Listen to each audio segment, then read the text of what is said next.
Hello, everybody. Good evening, everybody. So I have a very special guest tonight.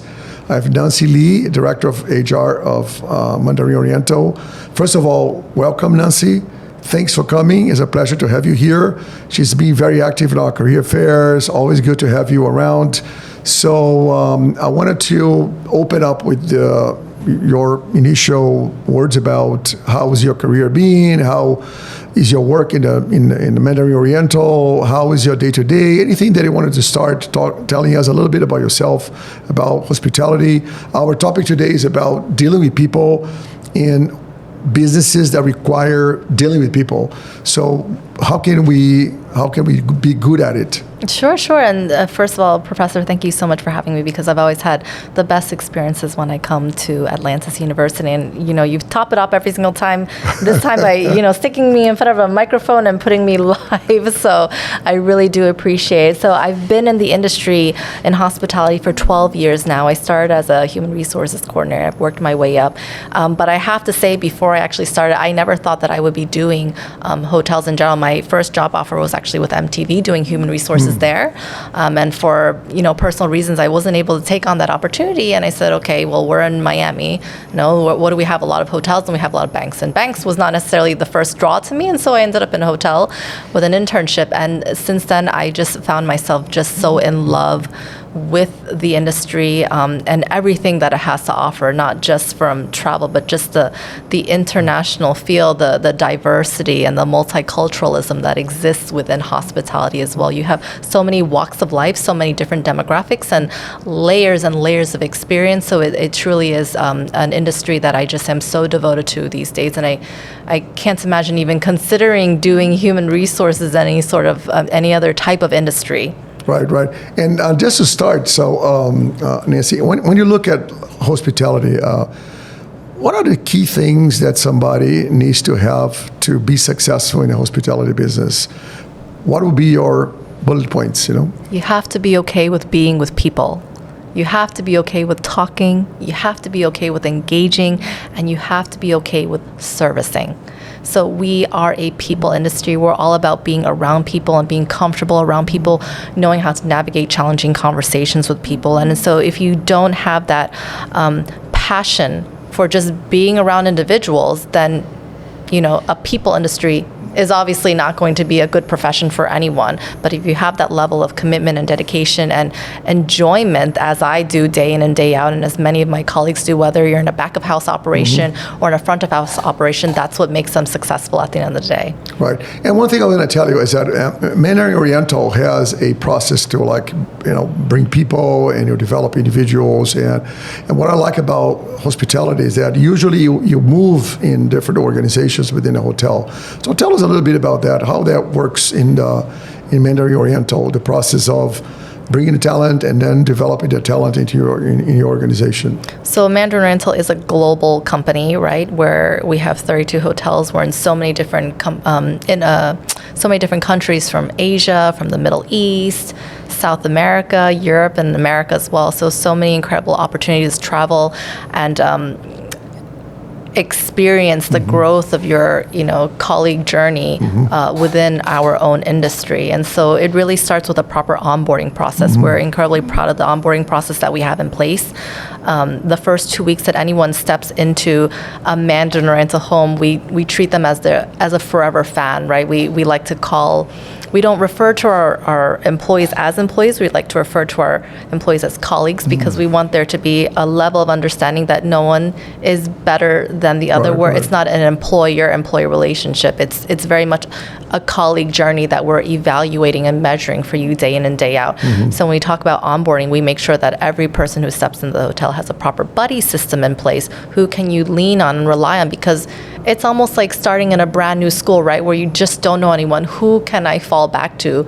If you don't have your best friend there, we need to make sure that we have someone dedicated to support you, so that you have a confidant and a relationship that you can trust in from the very beginning.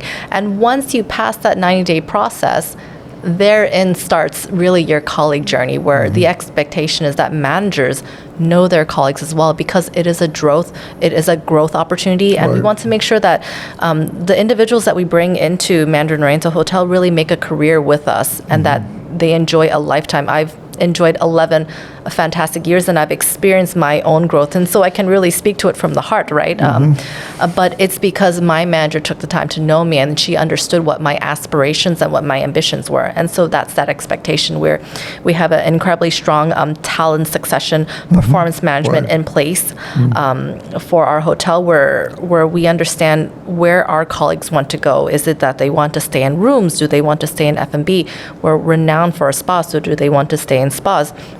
Is their overall goal to be the general manager of a hotel? Or is it just to be, I don't want to get to that level. I just want to make sure that I'm a director of human resources that can be respected and can really support the people. And that's where I see my journey just staying at for a number of years. And so it's really important that, our managers and our bosses on a regular basis, day in and day out, understand and know what our colleagues, where they want to be, so we can really maximize their skills and their abilities and their opportunities for the future within Mandarin Oriental.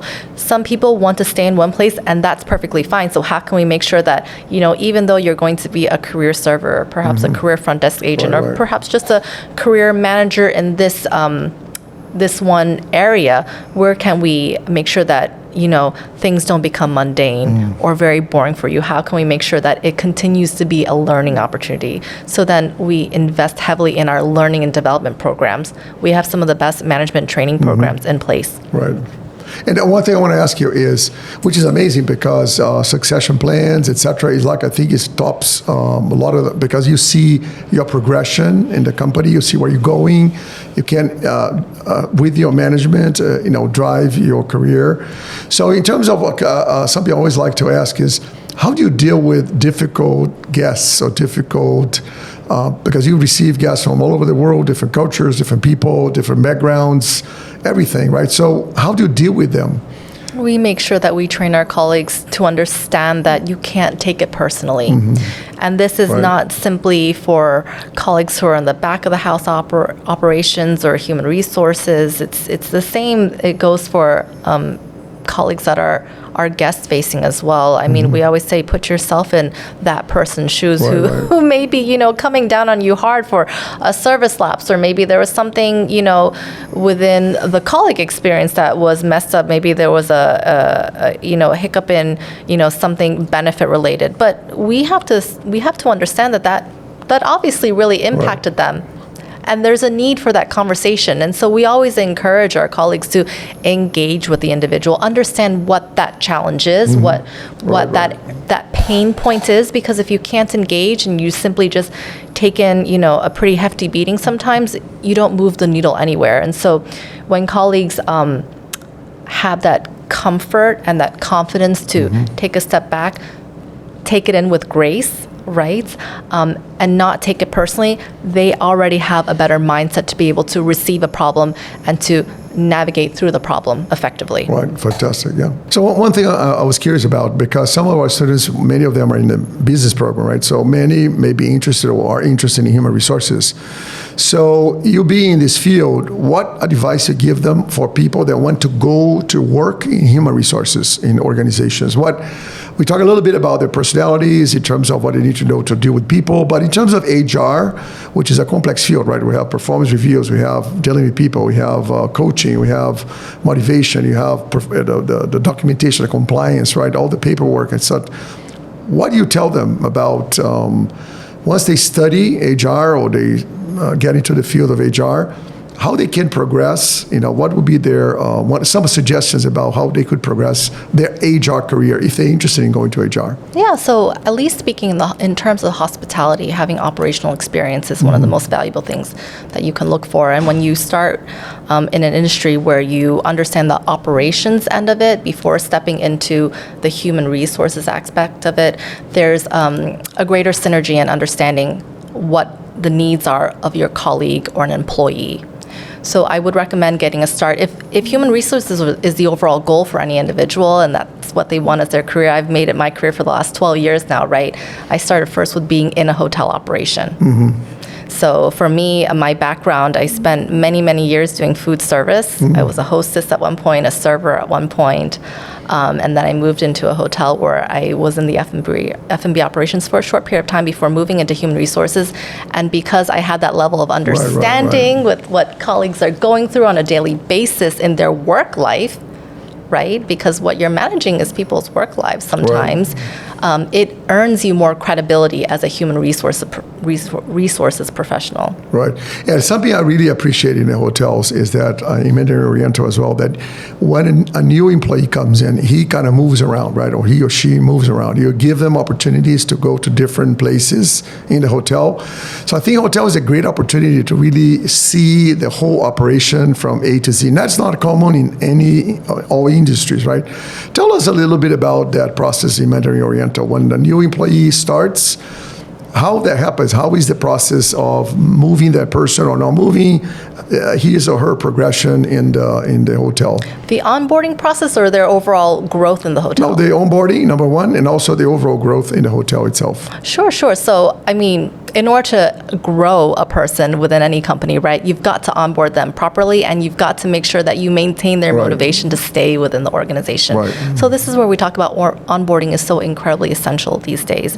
And my team, we are constantly evaluating our onboarding processes to make sure that the colleague experience in the first 90 days of employment is everything that they would have expected, wanted, and even more. So this goes everything from proper training materials on the very first day. We make sure that we take photographs of them and post it and, share a very nice welcome announcement to all of our colleagues, saying that this person is coming and joining the team. We have a social media platform where we share colleagues, our new onboarding colleagues as well.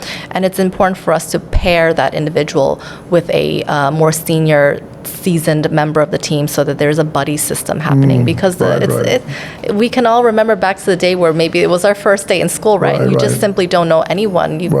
When you imagine this, on a very similar level to having your first employment day here, you want to make sure that you have someone that you can lean on. So we make sure that we have this in place so that, their first 2 weeks here, they know who they can go to, they know who they can trust. If there are questions, sometimes it's very scary to, speak to your manager initially, or even coming to human resources. It's hard to believe, but that is the case. Some people are very shy like that. So it's incredibly important that we pair them with a good buddy system to make sure that, questions are met and addressed. So once they pass their 90-day experience with us, then that's when they're going through their colleague journey. In our hotel, it really entails making sure that there's proper training and growth and development. We have a highly structured learning and development program for every single colleague who enters our building. So we make sure that at the 90-day mark, we understand, okay, what's your motivation to stay longer with us? We take that feedback and we put all the data together, and we make sure that we understand what we're doing right and what we need to improve upon. So that's feedback that is very valuable for us. But as they continue in their colleague journey, we make sure that their performance discussions and their career growth planning is in place. Our hotel, we actually have an annual talent succession planning that happens every single year. Yeah, it's happening actually in 4 weeks' time. But there's 2 months of preparation that goes into it. And this is a time where managers truly need to understand where their colleagues want to go in their future. Do they want to stay in that department? Do they want to cross over from rooms to food and beverage, or vice versa? We're world renowned for our spa operations, so is there interest in moving them in that area? And of course, because that we do have, we're a global company, right? We have hotels worldwide. Important for us to know what their end motivation is. Do they want to stay in Miami in the long term? Or where can we move them? And so even within our performance management platform for our colleagues, we make sure we have areas in there where they can list where they want to be in the future, and so that we have a solid talent pipeline.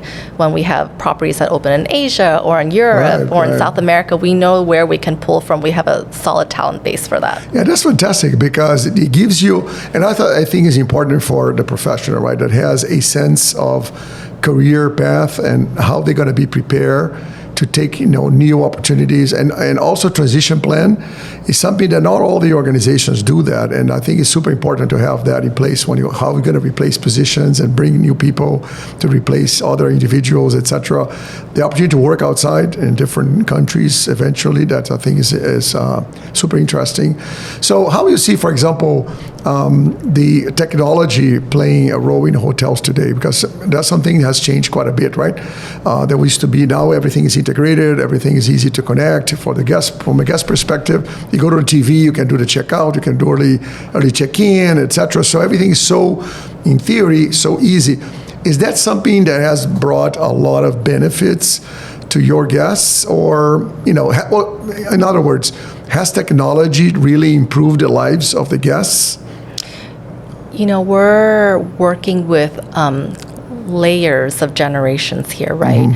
And as the world evolves, there is an expectation that there's an evolution in technology, and even more so that your company is evolving and keeping in with those times. So there's still plenty of opportunity for us to do that, especially ourselves as an organization in general. But we're actually so proud to have an IT team that's not outsourced. So they're valued members of the organization, and because they're also end users in many things, they can really speak to the sorts of technologies that are in place. And has technology made a difference? Absolutely it has, even from scheduling tools that have made it easier for managers to schedule, where it used to take, when you're talking about working with 60 colleagues, many of whom are students, many of whom have different jobs as well. The fact that there are these scheduling tools now, such as hot schedules, where you can actually build in with their algorithm, and they understand that, these days are not available. They can build the schedules for you, and it actually allows for our employees to request days off on a more easy basis versus just slips of paper in the past.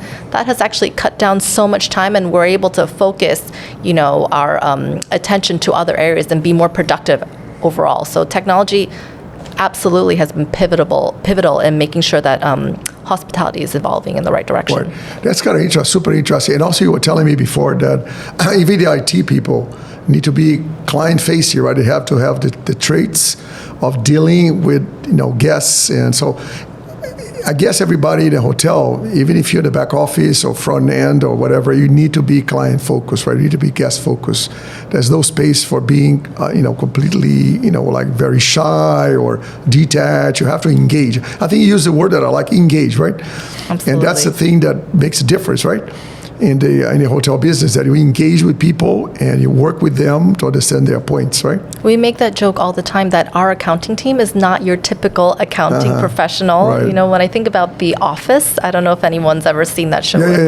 Right? And you think of that accounting team there. I've just started rewatching the series. That is not our accounting team.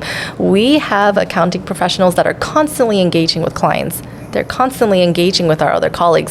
You're talking about an organization, you're talking about departments that need to collaborate and work with each other in order to run. There's no single department that does a job on its own and is able to just run the whole entire ship on its own. This is why engagement is so incredibly important for us. And the reason why we believe this is our secret sauce of success is because we push engagement, we push face-to-face interaction, we push for collaboration.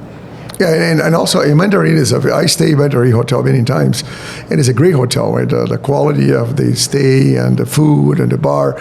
So particularly the Miami hotel is super nice, right? You have like a nice bar. So when I go to Mandarin Oriental, that's a 5-star hotel, but when I go to Mandarin, there's a lot of detail, a lot of care about details. And that's something that will always caught my attention, because the big picture is always kind of easy.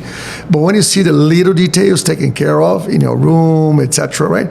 The way sometimes they put, I think the Mandarin, they have a way to put the tower or which forms the fan, right? Kind of thing, which looks really nice. I said, this is hard. How can they do that? I tried one time, it's super hard to do it. So I couldn't do it either, I promise you. So how is that the engagement? Because you need to be a tremendous attention to detail, right? Which comes with time. And that's, I think, probably is another differentiator that you have to have with your people, right? The attention to details, right? It's what it means to be in luxury. We are at a different standard, and we not only hold our colleagues to that level of standard, we hold ourselves as senior leaders in the industry to that level of standard as well. We go 10 steps, it's not just one step beyond, it's 10 steps beyond. And when you enter a luxury hotel such as a Mandarin Oriental, our beautiful Mandarin Oriental, when a guest walks in, the expectation is that we're thinking for them, and that's what makes it a luxury service for them. The fact that they don't even have to think, that we are able to read their minds and say, that man is about to go for that pen. I'm going to pick it up and bring it up to him first. Right. No, this will be interesting because you're right. Certain levels, certain businesses, you need to be proactive or anticipate needs, right? Because everybody likes that. When you come and you don't ask anything, and people come and offer things to you.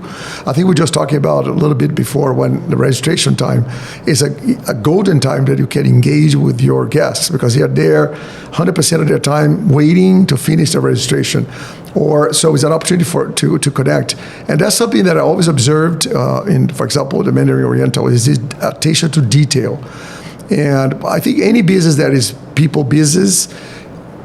Could be education, could be healthcare. The patient, for example, will be the same, right? When your patient goes to a hospital, he needs to feel that he's important, that he's unique, even though obviously nobody's unique, but in the sense we are not unique, but we are unique. So the thing is, that is something that I see a lot, and that's a culture that you build into the organization, where it takes time to build that, right, and keep it, right? And Professor, when you talk about, anticipatory service, how can you be anticipatory? Right. There's no way to be anticipatory unless you know the people who you're speaking with. Right. And so this is what translates to 5-star service. When you have 3-star service, and you don't have to be in a luxury setting to deliver 5-star service. Right. Let me be very clear about that. I've been to McDonald's, where I've received 5-star service before because I was lucky enough to receive a person that day who just went 10 steps beyond to really service me in a way that they're proud of. The people that are working in hospitality, especially in luxury hospitality, are very proud of the fact that they are a service-oriented industry and they know what it means to deliver a luxury service. So it's all about getting to know the person who's in front of you.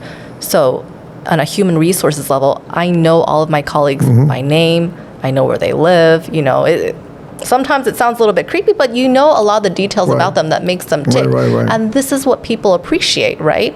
When you are a repeat customer in your favorite pizza restaurant, right, or in your favorite coffee shop, the fact that they can address you and welcome you by name and that person hands you that cup of joe in that exact way that you want, that is the wow factor there. And that's that expectation that we have for our colleagues as well. Right. Now, one thing I have observed that throughout the years, when I was in Asia, the VIP programs or the loyalty programs have grown quite a bit. And I have done work, when I was doing in Asia, we had a lot of VIP programs and loyalty programs. And we saw the repeat customers, they brought more business and more people, and that was like a machine running well. So I think that these, some people would like to call it the customer experience economics, right? That people is all about the customer experience, right? And that's something that I think starts by, like you said, by people, right? From people to people, right? Because there's no other way to do true customer experience. I think that if you don't like to be with people and connect with people on a daily basis, you have that sociable personality, I think it's hard for you to perform. It would be hard for you to perform in a hospitality business, right, by design. Because day in, day out, you have to be with people, right? And make them happy, because that's what they do in a hotel. Even if you're traveling, on business or on leisure, you just have a good time, right? That when you go to the hotel, you just want to relax and enjoy, right? We follow a people process product model where if you invest in the people and you invest in a process, you will ultimately get a proper product. Yeah, that's a good thing. So before I start with questions with the audience, any final thought in terms of people business and hospitality business, Nancy, that you wanted to leave to our audience? Particularly, we have students, we have professors. So anything that you wanted to share with them in terms of advice, maybe, or your best practices, or a couple of points that you say, this is almost like Nancy Lee bullet points, slide. So there's no better time to be in a people industry, especially in hospitality. We've been siloed for such a long, long time. In the pandemic, the 3 years that the pandemic lasted, right? We've been working individually. We're losing that sense of touch. So there's no better time to break into an industry where you can talk and engage with people, because I think we've learned in the last 3 years where we've had to be cloistered away, just to make sure that we're all safe and sound and healthy and everything like that. That really we took for granted the fact that we were able to engage with one another, to be able to go out and have restaurant events with one another, just meetings in person. And so my biggest advice is for everyone to go out there and just enjoy each other's company. And start doing that and learn how to be with one another again. Yeah, that's something interesting. I just want to put a parenthesis, because I was going to ask you, I'm not going to ask you that, but the COVID times, which seemed to be already a long time ago, but it was not that far, right? How was that, in your business in Mandarin? Was a lot of impact? You guys could manage that? How was how you guys kind of managed that process? Yeah, there was quite a bit of impact there, because,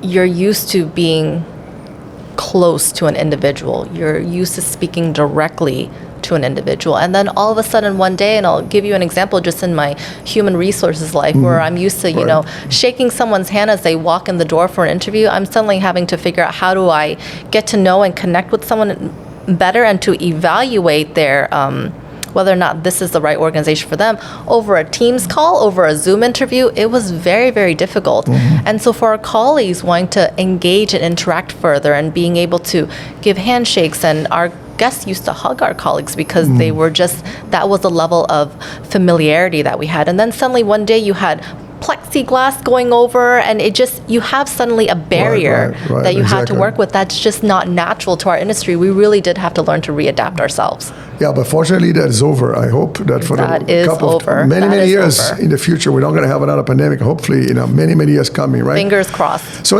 but really now, before I really open to questions, anything else to kind of, close your point? Because I'm going to open to questions from the audience. Anything that you wanted to, like, final comment? Because I like to see, all this netted out. How would you, kind of summarize our conversation on hospitality? Engage with people. I think that's what it is. Engage with people again.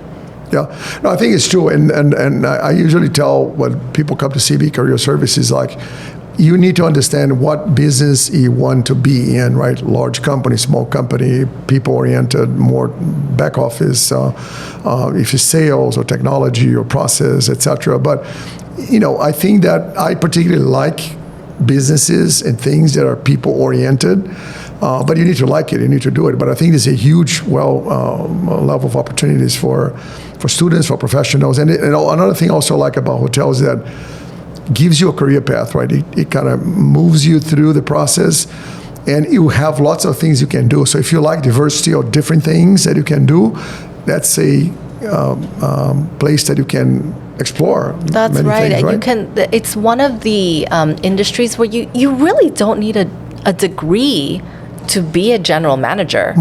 To be a general manager, that's over years of experience, right? And so, I've worked with 4 general managers in my lifetime, and I know so many more within our company. There was one that started out as a dishwasher. And it's just through experience and time and working through different departments, you earn that credibility and you're able to grow in your role. And that's what makes you a strong general manager. So really, this is an industry where it's valuable always to have a college education. Always. And I would always encourage it for any individual. But take a dive into hospitality. Take a dive into tourism, because there is no better time. People are just ready to travel again, and there's so many opportunities there. That's right. So I would really encourage anyone to really, take a step into it, dip their foot into it in any aspect of hospitality, whether you want to try sales, whether you want to try front desk, food and beverage, spa. It's just, this is the best time to be here. Oh, fantastic. Well, I'll tell you what, let me open to the questions and from the audience, if there are any questions that people want to ask us. Actually, not us, Nancy, right? Not me. But hope that we can get some questions from... Oh, I hear something. Any questions out there? I can see my friend John Buchanan. Hello. Hi. Hi, John. How are you? I can recognize your I'm voice. doing well. This is Dr. Buchanan. I had an interesting question that I thought I'd present. I've had concerns with students not necessarily thinking the importance of quantitative subjects because they believe that because they'll work in an industry, for example, such as hospitality, which is obviously what you're in, they consider it to be obviously an industry that is more front-facing to soft skills as opposed to hard skills.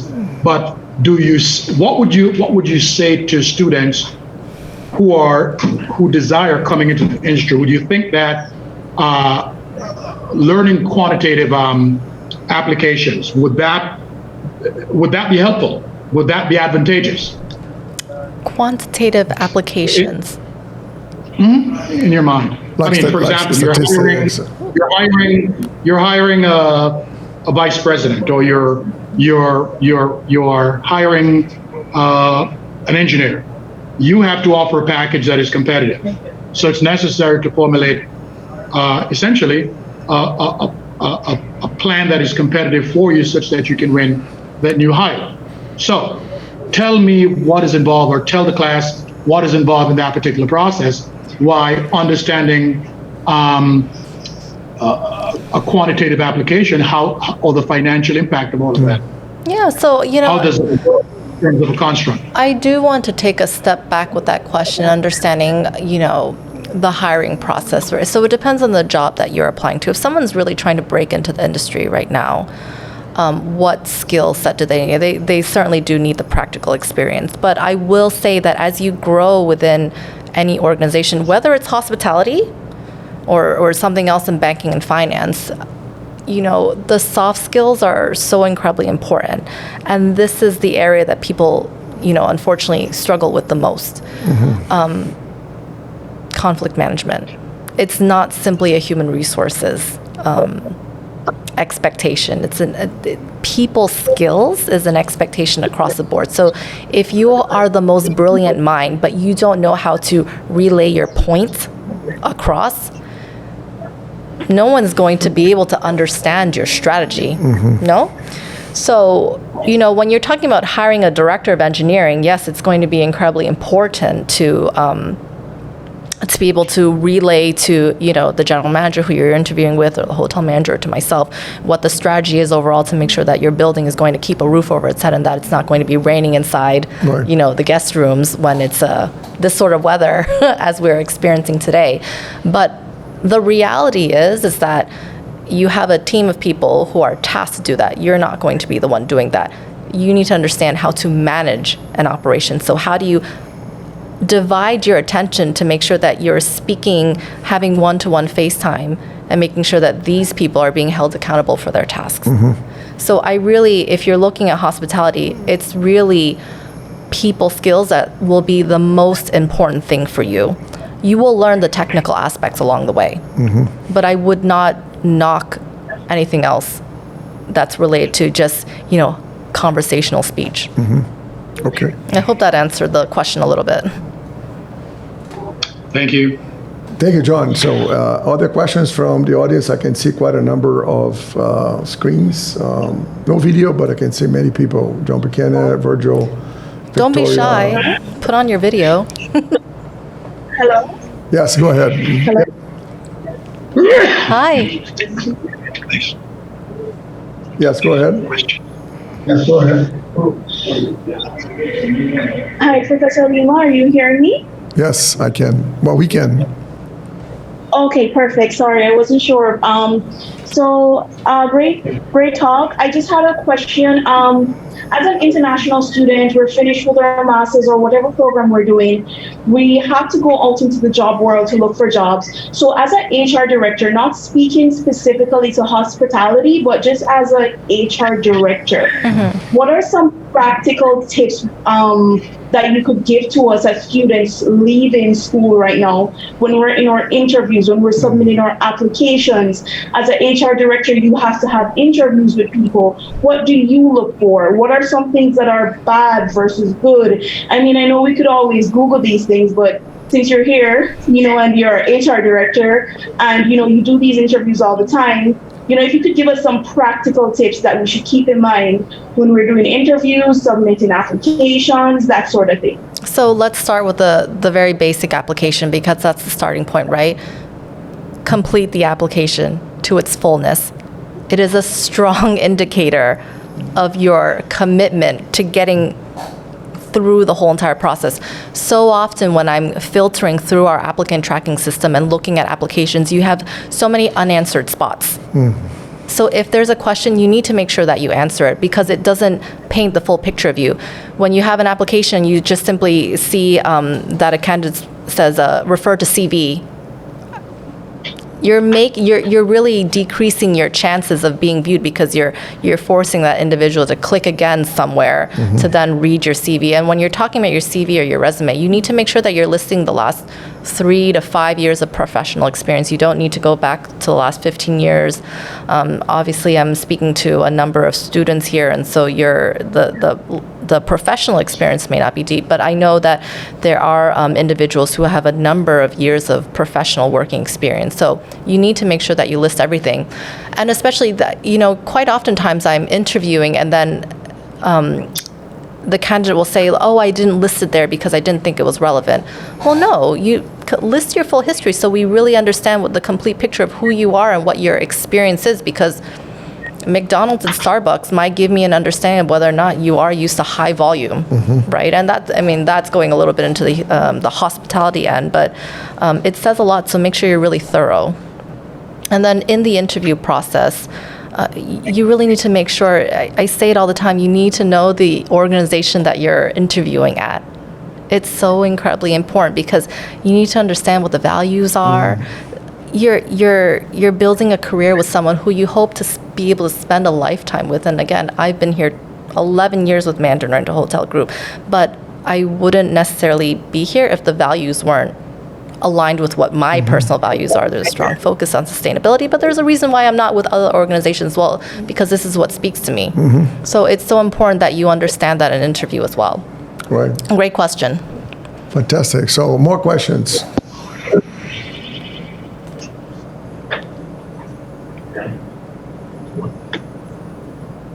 Oh, we have someone going on camera. Okay, can you guys hear me? Victoria, how are you? How are you? Firstly, I would like to say thank you for being here. This crazy weather and all of that. It's been a very nice talk. I found, your job very interesting.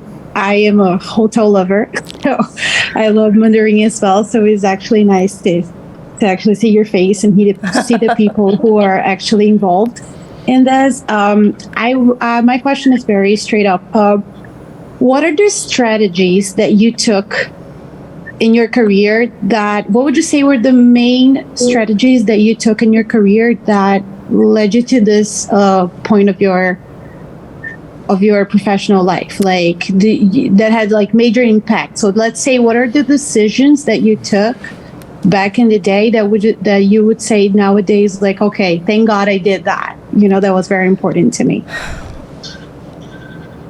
When I joined Mandarin Oriental Hotel Group, I had already had a solid amount of human resources experience, even on a area level, because my previous company, I actually was going through different hotels. But I was willing to step into an entry-level role, because I personally recognize that it's a new organization. There is a learning opportunity. And I think the biggest thing for me and how I felt I was successful in my career is that I personally did not look to jump into a different role after 6 months. And it tends to be the mentality these days. But I spent a solid 2 years really trying to first learn and then redevelop. So I spent 2 years in each role, learning it and mastering it before I moved on, before I went to my boss at that time and asked for consideration for promotion. And so I personally Interesting. find that's where I am well-rounded because I have strong knowledge in recruitment. I have very strong knowledge in benefits administration, very strong background in performance management, right? But it took time. And for me, I always knew that it wasn't going to be 6 months and then I look at something else. Awesome. Thank you. That's very interesting because, especially nowadays, the people, especially our generation, we are so rushing everything and everything is happening so fast that we think that, oh my God, I've been in this job for 8 months and I haven't been promoted. That's basically not how it works. So it was very interesting for me to listen that you were in a different hotel and then you were able to take a step back and start from the bottom and I look started at you now. as a That's human very resources nice. coordinator. I started as a human resources, worked my way up to generalist, worked my way up to manager, worked my way up to assistant director. I was furloughed in between, right? And so, where a lot of people were bitter with being furloughed, and we know that hospitality in general really suffered a reputation loss when the pandemic happened. But during that period of furlough, and unfortunately I was recalled, right? But I was able to translate my own experience back to like understanding what my own my own fellow colleagues were going through. And we redeveloped a people strategy, with that in mind. So understanding that the experiences that you go through, you still always have learning opportunities within. Awesome. It's looking Thank at you. the glass Thank you half for your full. time. Fantastic. So more questions, guys. Let's get a couple more questions before we close. Any other questions? Can you hear me there? Yes. Can you hear me? Hello, Professor Velasquez. I'm not sure if I'm in the camera or not. But, No, you're not in the camera, but I can Dr. hear you. Velasquez with the Human Resources class for health services. Oh, okay. A student here who's a little bit shy, but I'm sure he's got a couple of questions there. Reggie, you want to come up? Can you say Reggie there? Yes, you can. We can hear you very well. We can hear, yes. Okay, go ahead. Hi, my name is Regis. I'm with Dr. Velasquez. And I would like to know, are human resource certification a good idea? Is a certification a good idea? Is that the Human question? resource certification. Their good idea. PHR? Yeah. I think it's a great idea. I personally don't have it myself. The goal was to do it during the pandemic, but I actually had a newborn at that time, and I realized I was not able to juggle it. But it's still in my own personal development plan, and my goal is to be able to get that PHR certification. Highly recommend it. It sets up a good foundation for technical knowledge. Okay, thank you. Thank you very much. You're welcome. So let's get a couple more questions, and that's it. So any other questions from the audience? I can see now quite a number of people connected. So now I can see the classroom. It's good. So any questions? I can see you guys in the classroom now. I'm not sure what classroom is that, but I can see the classroom. Yeah. Go ahead. Go ahead. Raise the hand. No. You can raise your hand. Guys, I can hear you. No, I can't hear you guys. Go ahead. If you have a question, go ahead. Yes, I have a question. Can you hear me? Yes. Yes. Yeah, I wanted to ask you the following. So, currently in the hospitality industry, you're facing not only the competitors, which are basically the other hotels that compete with you, but nowadays you see a lot of, let's say, short-term rentals and, well, even the Airbnbs. And obviously, I completely understand that Mandarin Oriental has a high-end demographic kind of target.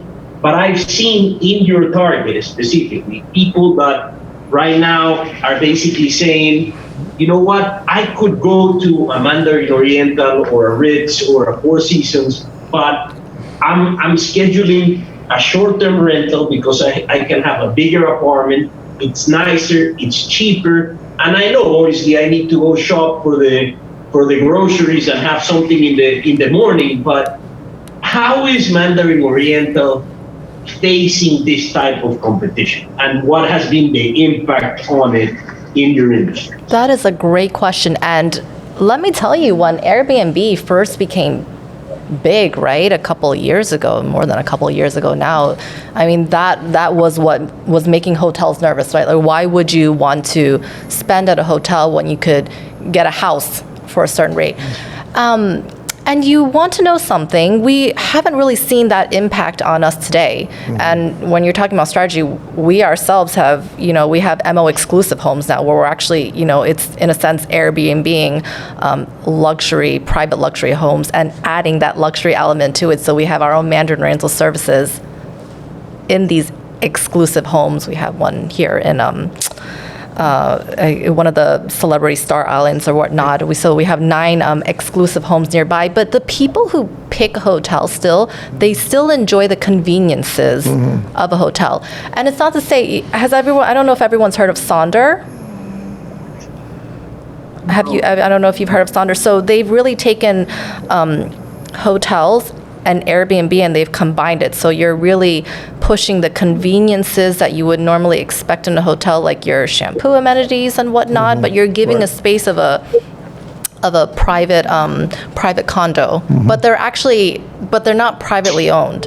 And I've actually tried this once or twice myself. And so there is a convenience factor for me as a family, but it really depends on the type of traveler that you get. So when you're talking about the luxury hotel segment, we've not seen Airbnb really impacting us in this way. Because the people who want to stay in a luxury hotel, they stay in it for more than just a bed at night. And I always say, even to friends and family members, right? I would never stay at a luxury hotel if you're literally there just to sleep at night. You might as well just go get an Airbnb then. When people come to a luxury hotel, they're really looking for an ultimate experience. It really is an experience versus just a one night. Right. No, excellent. Fantastic. Great question. Yeah, thank you for that. So more questions. Let's see what time we have now. It's 7:45. So we're going to go in a couple, 2 more questions, and then when we close. Any other questions from anybody? I can see quite a number of people connected. Any other questions? I have a question. Yes. I'm in the real estate business, and I wanted to know what's going to happen with Mandarin Oriental here in Miami. I know there is a new project coming in the hotel. I don't know if you know a little bit about it and what's going to happen with the hotel per se in Miami. You see a lot of the speculations, but it's all speculation. There's nothing that's been published by Swire directly. So until we have something pushed out by Swire, which are our partners in this, it's a business as usual setting. But we know that our hotel is due for a little bit of a facelift, right? We've obviously been in the city legendary 23 years and counting. But as of right now, everything's been published from various articles other than the actual source. So nothing's been confirmed. All right. Thank you. Thank you. All right. One more question from the audience, and then we will close. The final question, who could it be? Anybody is a candidate? I can see Professor Parnell. I can see other people connected on Victoria. Any other question from anybody? Maybe the future of human resources in any industry, frankly. Oh, why is the video not working? Anyway, was just wondering if you could comment on that. I mean, it seems like there's always talent wars. It's super hard to get the right talent. People don't seem to have the right attitude. What is the future of HR for companies like yours? Sounds like that's job security, right? Somebody's got to manage those talent wars and the poor attitudes. So human resources is truly what I want to call a profession now, right? I mean, you have certifications for it. So human resources is only growing in the industry, and we welcome people to jump into it. I'm certainly not concerned. I'm actually really excited with the fact that we have technology now, right? And we have all these resources and AI. It's really evolving human resources and how we perform on a daily basis, how we manage strategy on a daily basis. It's a fascinating time also. Right, exactly. All right, any other question? The final, any other question, the final one? I'll give you 3 seconds for the final question. Any questions from anybody? I have to say, this has always been my favorite experience, and you have such amazing students here. We've had the pleasure of hiring some of them, and they're just, members, they're fans now in our community. So it's just an absolute pleasure to be here, and thank you all for asking your questions. Yeah, so first of all, Nancy, I really, really, really appreciate your time and coming here today. I always like to connect with you and see what's going on in HR. Is an area that I really have passion about, dealing with people. I think it's super important. There's no technology, there's nothing else without people, right? So I really appreciate your opportunity to come here. We wanted to be in touch with you in future job fairs. We're always going to invite you over to come and participate as you always come, and I appreciate. So I will have a little bit of certificate I wanted to give you here, so that you can put, Thank you. Thanks very much, Nancy, thank you for so coming. much. It was a pleasure.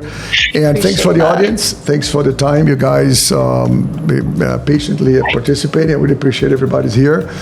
And we want to finish for now. Any final comment before we close? Anyone ever want to have a tour of the hotel? I mean, I've met so many of the students in the last 2 career fairs I went, and many of you have my contact information. So if you just want to understand what is a day in the life of, you're more than welcome to reach out to me. Many of you met Saul, my assistant director. So if you just want to shadow me for 2 to 3 hours a day, I'd be very open to that conversation as well, or fantastic. shadowing any of our other managers, so that you can really understand what it looks like to be in a luxury hotel setting that we're so Fantastic. incredibly proud of. You see it now, we will definitely take that opportunity. I'll make sure to pursue that. So, all right, guys. So thanks very much for the time. Thanks, Thank Nancy. you. Thanks, everybody. Thanks, Anibo, for organizing this session. I think it was wonderful. I'll keep you posted of future developments. Again, thanks, Nancy, for your time and energy. Thank you.